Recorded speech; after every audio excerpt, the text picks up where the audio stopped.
ಕೃಷ್ಣಂ ಒಂದೇ ಜಗದ್ಗುರು. ನಮ್ಮೆಲ್ಲರ ಹೃದಯದಲ್ಲಿ ಬೆಳಗುವ ಸದ್ಗುರು ಪರಂಜ್ಯೋತಿಯನ್ನು ಹಾರ್ದವಾಗಿ ನಮಿಸ್ತಾ, ವೇದಿಕೆಯ ಮೇಲೆ ಉಪಸ್ಥಿತರಿರುವಂತಹ ಎಲ್ಲ ಗಣ್ಯರನ್ನು ಹೃತ್ಪೂರ್ವಕವಾಗಿ ವಂದಿಸ್ತಾ, ಅಂತೆಯೇ ವೇದಿಕೆಯ ಮುಂಭಾಗದಲ್ಲಿ ಆಸೀನರಾಗಿರುವಂತಹ ಎಲ್ಲ ಜಿಜ್ಞಾಸುಗಳನ್ನು ಕೂಡ ಆತ್ಮೀಯವಾಗಿ ಭಾವಿಸ್ತಾ, ಒಂದೆರಡು ಮಾತುಗಳಲ್ಲಿ ಪ್ರಾಸ್ತಾವಿಕವಾದ ಮಾತುಗಳನ್ನು ತಮ್ಮ ಮುಂದೆ ಇಡೋದಕ್ಕೆ ಬಂದಿದ್ದೇನೆ. ಭಾರತೀಯ ಯೋಗಧಾಮ ಅನ್ನುವಂಥ ಈ ಸಂಸ್ಥೆ ಆಚಾರ್ಯರ ಕನಸಿನ ಕೂಸು. ಪೂಜ್ಯ ಆಚಾರ್ಯರು ಬಹಳ ಹಿಂದೆಯೇ ಬೇರೆ ಬೇರೆ ಸ್ವರೂಪದಲ್ಲಿ ಈ ಸಂಸ್ಥೆಯನ್ನು ನಡೆಸ್ಕೊಂಡು ಬರ್ತಾ ಇದ್ರು. ಬೇರೆ ಬೇರೆ ಸ್ವರೂಪದಲ್ಲಿ ಇತ್ತು. ಅದು ಅಧಿಕೃತವಾದ ಸ್ವರೂಪವನ್ನು ಪಡೆದಿದ್ದು 1999ನೇ ಇಸ್ವಿನಲ್ಲಿ. ಅಲ್ಲಿಂದ ಆರಂಭ ಮಾಡಿ ಸುಮಾರು 25 ವರ್ಷಗಳ ಕಾಲ ನಿರಂತರವಾಗಿ ಈ ಸಂಸ್ಥೆ ಮಾಡಿದ ಕಾರ್ಯ ಏನು ಅಂತ ಕೇಳಿದರೆ, ಭಾರತೀಯವಾದಂತಹ ವಿದ್ಯೆ, ಕಲೆ, ಸಂಸ್ಕೃತಿ ಇವುಗಳನ್ನು ಆಳವಾಗಿ ಅಧ್ಯಯನ ಮಾಡುವಂಥದ್ದು. ಅಧ್ಯಯನ ಮಾಡಿ ಅದನ್ನು ಇಂದಿನ ಸಮಾಜ ಯಾವ ರೂಪದಲ್ಲಿ ಬಳಸ್ಕೊಳ್ಳಬಹುದು, ತಮ್ಮ ಜೀವನದಲ್ಲಿ ಹೇಗೆ ಅದನ್ನು ಅನ್ವಯ ಮಾಡಬಹುದು ಅನ್ನೋದನ್ನು ಚಿಂತನೆ ಮಾಡಿಕೊಂಡು ಸಮಾಜದ ಮುಂದೆ ಯಾವೆಲ್ಲ ರೂಪಗಳಲ್ಲಿ ಅದನ್ನು ಇಡೋದಕ್ಕೆ ಸಾಧ್ಯ ಇದೆಯೋ ಆ ಎಲ್ಲ ರೂಪಗಳಲ್ಲಿ ಇಡೋದಕ್ಕೆ ಬೇಕಾಗುವಂಥ ಅನೇಕ ಯೋಜನೆಗಳನ್ನು ರೂಪಿಸಿಕೊಂಡು ಕಾರ್ಯವನ್ನು ಮಾಡಿಕೊಂಡು ಬರ್ತಾ ಇದೆ. ಈ ಒಂದು 15 ಎಕರೆ ಜಾಗ ಏನಿದೆ, ಚಾಮುಂಡಿ ಬೆಟ್ಟದ ತಪ್ಪಲಿನ ಪ್ರಶಾಂತವಾದ ಪರಿಸರವನ್ನು ಆಯ್ಕೆ ಮಾಡಿಕೊಂಡು ಇಲ್ಲಿ ನಿರಂತರವಾಗಿ ವಿದ್ಯಾವೃಕ್ಷಗಳು ಬೆಳೆಯೋದಕ್ಕೆ ಬೇಕಾಗುವಂತೆ ಪೂಜ್ಯ ಆಚಾರ್ಯರು ಒಂದು ದೃಷ್ಟಿಯಿಂದ ಹೇಳಬೇಕು ಅಂತಂದ್ರೆ, ಅವರು ಒಬ್ಬಂಟಿಯಾಗಿ ನಿಂತು ಇಡೀ ಸಂಸ್ಥೆಯನ್ನು ಕಟ್ಟಿದ್ದಾರೆ ಅಂತಾನೆ ಹೇಳಬೇಕು. ಅವರ ಸಾಮರ್ಥ್ಯ ಆಗಿದೆ. ಅವರಿಗೆ ಅಂಗೋಪಾಂಗಗಳಾಗಿ ಸೇರ್ಕೊಂಡಂತಹ ನಾವುಗಳೆಲ್ಲ ಒಂದು ನೆಪವಾಗಿ ನಮ್ಮ ಜೀವನದ ಸಾರ್ಥಕ್ಯಕ್ಕೆ ಬೇಕಾಗುವಂತೆ ಕಾರ್ಯ ಮಾಡೋದಕ್ಕೆ ಒಂದು ಅವಕಾಶ ಆಗಿದ್ದಷ್ಟೇ ಬಿಟ್ಟರೆ, ಮಾಡಿದಂತಹ ಕಾರ್ಯಗಳನ್ನೆಲ್ಲ ಚಿಂತನೆ ಮಾಡ್ತಾ ಹೋದ್ರೆ ಒಬ್ಬರೇ ಒಬ್ಬರು ವ್ಯಕ್ತಿ ಇಷ್ಟು ಮಹತ್ತರವಾದಂತಹ ಕಾರ್ಯವನ್ನು ಮಾಡೋದಕ್ಕಾಗುತ್ತೆ ಅನ್ನೋದಂಥದ್ದು ನಮಗೆ ಅತ್ಯಂತ ವಿಶಿಷ್ಟವಾಗಿ ಕಾಣುತ್ತೆ. ಅನೇಕ ಯೋಜನೆಗಳನ್ನು ಹಾಕೊಂಡು ಅವರು ಕೆಲಸ ಮಾಡಿಕೊಂಡು ಬಂದರು. ಮೊಟ್ಟ ಮೊದಲಿಗೆ ಈ ಸಂಸ್ಥೆ ಆರಂಭವಾದ ಕಾಲದಲ್ಲಿ ನಾನು ವಿದ್ಯಾರ್ಥಿಯಾಗಿ ಸಂಸ್ಥೆಗೆ ಸೇರ್ಕೊಂಡಿದ್ದೆ. 2004ನೇ ಇಸ್ವಿನಲ್ಲಿ ನಾನು ವಿದ್ಯಾರ್ಥಿಯಾಗಿ ಬಂದಿದ್ದು. ಆ ಸಮಯದಲ್ಲಿ JP ನಗರದಲ್ಲಿ ಪಾಠಶಾಲೆ ಇತ್ತು. ಅಲ್ಲಿಂದ ಪೂಜ್ಯ ಆಚಾರ್ಯರು ನಮ್ಮನ್ನೆಲ್ಲ ಕರ್ಕೊಂಡು ಸಂಜೆ ಹೊತ್ತಿಗೆ ನಡೆಸ್ಕೊಂಡು ಬರ್ತಾ ಇದ್ವಿ. ಇಲ್ಲಿಗೆ ಸುಮಾರು ಒಂದು 4 ಕಿಲೋಮೀಟರ್ ಎಲ್ಲರೂ ನಡ್ಕೊಂಡು ಬರ್ತಾ ಇದ್ವಿ. ಎಲ್ಲರೂ ಸೇರಿ ಗುಂಡಿ ತೆಗೆಯೋದು, ಸಸ್ಯಗಳನ್ನ ನೆಡುವಂತಹದ್ದು, ಇಲ್ಲಿ ಬೇಕಾಗಿರುವಂತಹ ಬೇರೆ ಬೇರೆ ಕಾರ್ಯಗಳನ್ನು ಮಾಡುವಂತಹದ್ದು, ಏನೋ ಬಹಳ ದೊಡ್ಡ ಯೋಜನೆ ಅವ್ರ ತಲೆ ಒಳಗಡೆ ಇದೆ. ಆದರೆ ಯಾವುದೋ ಚಿಕ್ಕ ಕಾರ್ಯಗಳನ್ನ ಮಾಡಿಸ್ತಾ ಹೇಗೆ ಮೆಟ್ಟಿಲುಗಳನ್ನ ನಿರ್ಮಾಣ ಮಾಡ್ಕೊಂಡು ಬಂದ್ರು ಅಂತ ಇವತ್ತು ಕಲ್ಪನೆ ಮಾಡಿಕೊಂಡ್ರೆ ಬಹಳ ಆಶ್ಚರ್ಯ ಆಗುತ್ತೆ. ಹಿಂದೆ ಹೇಗಿತ್ತು ಅನ್ನೋದನ್ನ ನೋಡೋದಕ್ಕೆ ಬೇಕಾಗುವಂತ ಒಂದಷ್ಟು ಫೋಟೋಸ್ ಇದೆ. ನಾನು ಎಷ್ಟೋ ಸರಿ ನೋಡ್ತಾ ಇರುವಾಗ ಆ ಹಳೆ ಫೋಟೋ ಹೇಗಿತ್ತು, ಈಗ ಹೇಗಿದೆ ಅನ್ನೋದನ್ನ ನೋಡಕ್ ಹೊರಟಾಗ ಆಶ್ಚರ್ಯ ಆಗುತ್ತೆ. ಇಡೀ ಭೂಮಿಯನ್ನ ನೋಡಿದ್ರೆ ಬಯಲು, ಏನೂ ಇಲ್ಲ ಅಂದ್ರೆ ಏನೂ ಇಲ್ಲ ಅಂತ. ಅಂತಹ ಈ ಜಾಗದಲ್ಲಿ ಸಾವಿರಾರು ವೃಕ್ಷಗಳು, ಸುಮಾರು 3000 ಸಸ್ಯಗಳನ್ನ ಈಗ ನಾವು ನೋಡೋಕೆ ಸಿಗ್ತಾ ಇದೆ ನಮಗೆ ಇಲ್ಲಿ. ಹಾಗೇನೆ ಭಾರತೀಯ ಗೋವುಗಳನ್ನ ಹಾಗೆ ಸಾಕೊಂಡಿದ್ರು. ಇಲ್ಲಿ ಬರೋದು, ಹಸುಗಳನ್ನ ಕರೆಯುವಂತಹದ್ದು, ಅವುಗಳ ಸಾನ್ನಿಧ್ಯದ ಬಗ್ಗೆ ಕೂತಲ್ಲಿ ನಿಂತಲ್ಲಿ ಮಾತಾಡ್ತಾ ಇದ್ರು. ಸಸ್ಯಗಳು ಅಂತಂದ್ರೆ ಸುಮ್ಮನೆ ಏನೋ ಅಲ್ಲಪ್ಪ, ಇದು ಬಹಳ ವಿಶೇಷ ಅಂತ ಅವರದ್ದೇ ಆದ ಅತ್ಯಂತ ವಿಶಿಷ್ಟವಾದಂತಹ ರೀತಿಯಲ್ಲಿ ನಮ್ಮ ಹೃದಯಕ್ಕೆ ಇಳಿಸೋದಕ್ಕೆ ಬೇಕಾಗುವಂತಹ ಕಾರ್ಯಗಳನ್ನ ಮಾಡ್ಕೊಂಡು ಬರ್ತಾ ಇದ್ರು. ಹಾಗೇನೆ ಹಸುಗಳ ಬಗ್ಗೆ ಇರಬಹುದು, ಭಾರತೀಯ ವಿದ್ಯೆಗಳ ಬಗ್ಗೆ ಇರಬಹುದು, ಅವುಗಳ ಬಗ್ಗೆ ಎಲ್ಲ ಎಷ್ಟು ವಿಶಿಷ್ಟವಾದಂತಹ ನೋಟವನ್ನು ನಮ್ಗೆ ತುಂಬ್ತಾ ಇದ್ರು ಅಂತಂದ್ರೆ ಆಶ್ಚರ್ಯ ಆಗುತ್ತೆ. ಇದೆಲ್ಲ ನಿಜವಾಗ್ಲೂ ಇಷ್ಟು ವಿಶಿಷ್ಟವಾಗಿದ್ದ ಅಂತ ಅನಿಸುವಂತೆ ಆಗ್ತಾ ಇತ್ತು. ಆದ್ರೆ ಬೆಳೀತಾ ಬಂದಂತೆ ಸಮಾಜದ ಮೇಲೆ ಅದು ಉಂಟು ಮಾಡ್ತಾ ಇರೋ ಪರಿಣಾಮವನ್ನು ನೋಡ್ತಾ ಹೋದಂತೆ ಇದು ಅತ್ಯದ್ಭುತ ಅನ್ನೋದಕ್ಕೆ ಬೇಕಾಗುವಂತಹ ಒಂದು ರೂಪದಲ್ಲಿ ಬೆಳೆದು ನಿಲ್ತಾ ಇದೆ ಅನ್ನುವಂಥದ್ದು ಇವತ್ತು ಅನೇಕರು ಬಂದಂತಹ ವ್ಯಕ್ತಿಗಳು ಮಾತಾಡಿದ್ದನ್ನ ನೋಡಿದಾಗ ನಮಗೆ ಸ್ಪಷ್ಟವಾಗಿ ಗೋಚರವಾಗ್ತಾ ಇದೆ. ಇಂತಹ ಅನೇಕ ಕಾರ್ಯ ಯೋಜನೆಗಳನ್ನ ಮಾಡ್ಕೊಂಡು ಬರ್ತಾ ಇರೋದ್ರಲ್ಲಿ ತುಂಬಾ ಪ್ರಧಾನವಾದ ಮೂಲಭೂತ ಸೂತ್ರ ಏನಿದೆ ಅಂತ ಕೇಳಿದ್ರೆ, ವಿದ್ಯೆ ಮತ್ತು ಸಾಧನೆ ಇವೆರಡು ಭಾರತ ದೇಶದ ಅತ್ಯಂತ ವಿಶಿಷ್ಟವಾಗಿರುವಂತಹ 2 ಅಂಶಗಳು. ಭಾರತ ದೇಶವನ್ನ ವಿಶೇಷವಾಗಿ ಇಡೀ ಪ್ರಪಂಚ ಭಾವಿಸ್ತಾ ಇರೋದು ಯಾವ ಹಿನ್ನೆಲೆಯಲ್ಲಿ ಅಂತ ಕೇಳಿದ್ರೆ, ಈ ದೇಶದಲ್ಲಿ ಇರುವಂತಹ ಅತ್ಯಂತ ವಿಶಿಷ್ಟವಾಗಿರುವಂತಹ ವಿದ್ಯೆ ಮತ್ತು ಆ ವಿದ್ಯೆಯನ್ನ ಯಾವ ಮೂಲದಿಂದ ಅರ್ಥ ಮಾಡ್ಕೊಂಡ್ರೋ, ಯಾವ ಅತ್ಯಂತ ವಿಶಿಷ್ಟವಾಗಿರುವಂತಹ ಹಿನ್ನೆಲೆಯನ್ನು ಇಟ್ಕೊಂಡು ಅರ್ಥ ಮಾಡ್ಕೊಂಡ್ರೋ ಅಂತಹ ಸಾಧನೆ. ಈ ಎರಡು ವಿಷಯಗಳನ್ನು ಅತ್ಯಂತ ವಿಶಿಷ್ಟ ಎಂಬುದಾಗಿ ಅರ್ಥ ಮಾಡಿಕೊಂಡು ಅದನ್ನ ಬೆಳೆಸೋದಕ್ಕೆ ಬೇಕಾಗುವಂತಹ ಒಂದು ವಾತಾವರಣವನ್ನ, ಯೋಜನೆಗಳನ್ನ ಪೂಜ್ಯ ಆಚಾರ್ಯರು ಇಲ್ಲಿ ರೂಪಿಸಿಕೊಂಡು ಬಂದರು. ಅಂತಹ ಅನೇಕ ಯೋಜನೆಗಳಿದೆ. ಅದರಲ್ಲಿ ಒಂದು ಅತ್ಯಂತ ವಿಶಿಷ್ಟವಾಗಿರುವಂತಹದ್ದು ಈ ವೇದಶಾಲಾ ಎಂಬುದಾಗಿ ಸಂಸ್ಕೃತ ಭಾಷೆಯಲ್ಲಿ ಹೇಳುತ್ತೆ.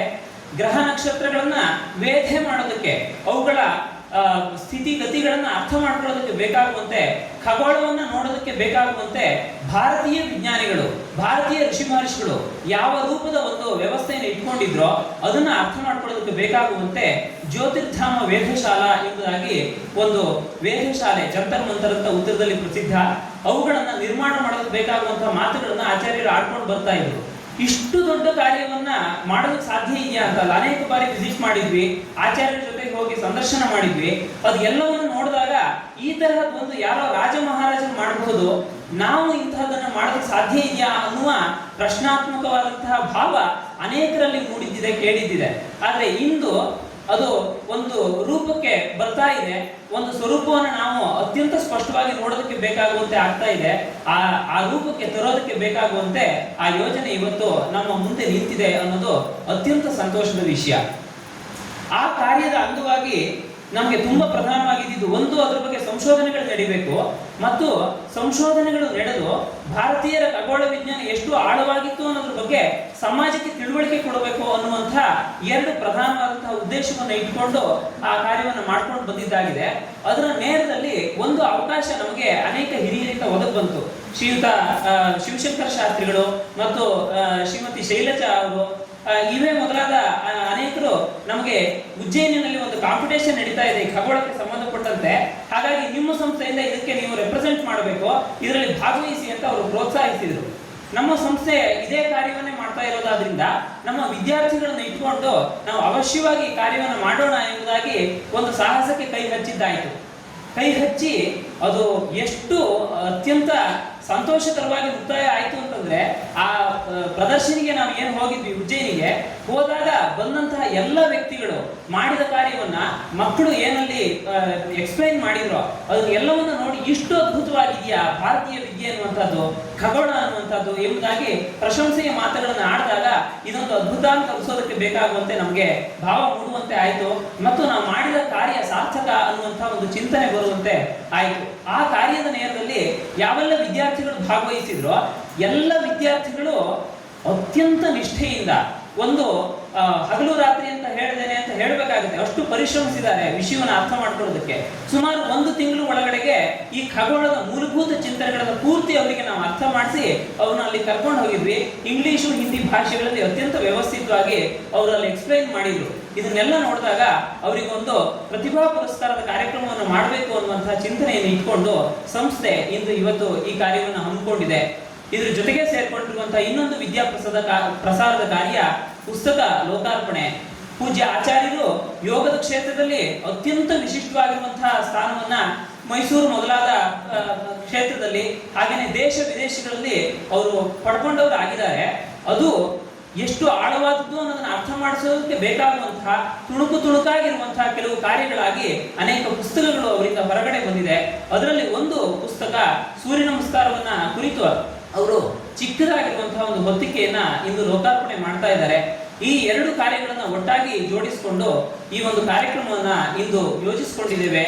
ಈ ಕಾರ್ಯಕ್ರಮಕ್ಕೆ ತಾವೆಲ್ಲ ಆಗಮಿಸಿರುವಂತಹದ್ದು ಅತ್ಯಂತ ಸಂತೋಷದ ವಿಷಯ ಎಂಬುದಾಗಿ ಸಂಸ್ಥೆಯ ವತಿಯಿಂದ ಹೃತ್ಪೂರ್ವಕವಾಗಿ ಜ್ಞಾಪಿಸಿಕೊಳ್ತಾ ಕಾರ್ಯಕ್ರಮದ ಪ್ರಸ್ತಾವನೆಯ 4 ಮಾತುಗಳನ್ನ ನಾನು ಭಗವದರ್ಪಣೆ ಮಾಡ್ತೀನಿ ಎಂಬುದಾಗಿ ಜ್ಞಾಪಿಸಿಕೊಳ್ತೀನಿ. ಶ್ರೀಕೃಷ್ಣ ಅರ್ಪಣಮಸ್ತು. ಕಾರ್ಯಕ್ರಮದ ಉದ್ದೇಶ ಮತ್ತು ಹಿನ್ನೆಲೆಗಳನ್ನು ಸಭೆಗೆ ತಿಳಿಸಿಕೊಟ್ಟಂತಹ ಕಾರ್ಯದರ್ಶಿ ಶ್ರೀಯುತ ಆದರ್ಶರಿಗೆ ಧನ್ಯವಾದಗಳು.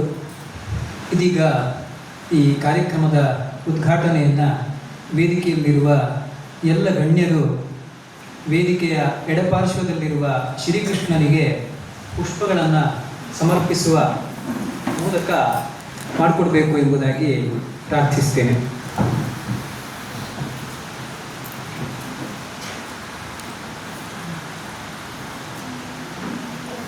ವಸುದೇವಸುತಂ ದೇವಂ ಕಂಸಚಾಣೂರಮರ್ದನಂ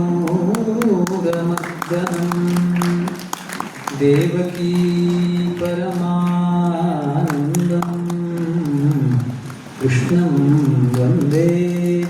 ಸದ್ಗುರುಂ. ಕಾರ್ಯಕ್ರಮವನ್ನು ಉದ್ಘಾಟಿಸಿಕೊಟ್ಟ ಎಲ್ಲ ಗಣ್ಯರಿಗೆ ವಂದನೆಗಳು. ಇದೀಗ ಸೂರ್ಯ ನಮಸ್ಕಾರ ಈ ಪುಸ್ತಕವನ್ನು ಬರೆದಿರುವವರು ನಮಗೆಲ್ಲ ಚಿರಪರಿಚಿತರಾಗಿರುವ ಆಚಾರ್ಯರು ಡಾಕ್ಟರ್ ಕೆ ಎಲ್ ಶಂಕರನಾರಾಯಣ ಜೋಯಿಸರು. ಈ ಪುಸ್ತಕವನ್ನು ಲೋಕಾರ್ಪಣೆ ಮಾಡಿಕೊಡಬೇಕು ಎಂಬುದಾಗಿ ಮುಖ್ಯ ಅಭ್ಯಾಗತರಾಗಿರುವ ಶ್ರೀಯುತ ಗೌರಿ ಶೆಟ್ಟಿಯವರಲ್ಲಿ ವಿನಮ್ರನಾಗಿ ಪ್ರಾರ್ಥಿಸ್ತೇನೆ.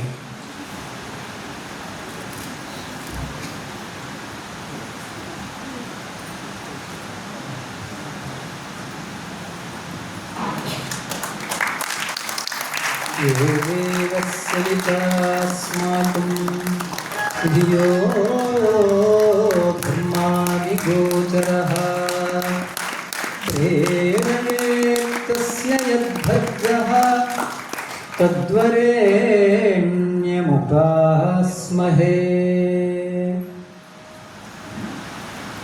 ಈ ಪುಸ್ತಕವನ್ನು ಲೋಕಾರ್ಪಣೆ ಮಾಡಿರುವ ಮುಖ್ಯ ಅಭ್ಯಾಗತರಾಗಿರುವ ಶ್ರೀಯುತ ಗೌರಿ ಶೆಟ್ಟಿಯವರು ತಮ್ಮ ಅಭಿಪ್ರಾಯಗಳನ್ನು ನಮ್ಮೊಂದಿಗೆ ಹಂಚಿಕೊಳ್ಬೇಕು ಅಂತ ಪ್ರಾರ್ಥಿಸ್ತೇನೆ.